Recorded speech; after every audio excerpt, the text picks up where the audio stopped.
The 2017-2020 Genesis G80 key fob requires a CR2032 battery for operation. You'll also need a small flathead screwdriver or prying tool to open the fob.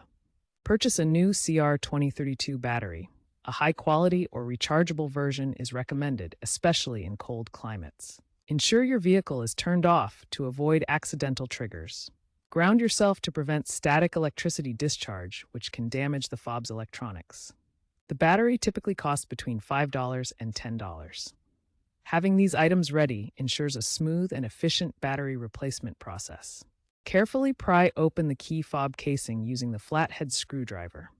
Gently insert the tool into the seam and twist to separate the halves. Once open, remove the old CR2032 battery, noting the positive plus side faces up. Insert the new battery with the positive side facing up.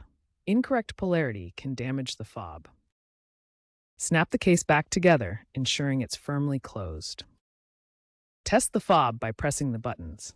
If it doesn't work, double-check the battery polarity and ensure the case is fully closed. If issues persist, consult your Genesis owner's manual or a certified technician.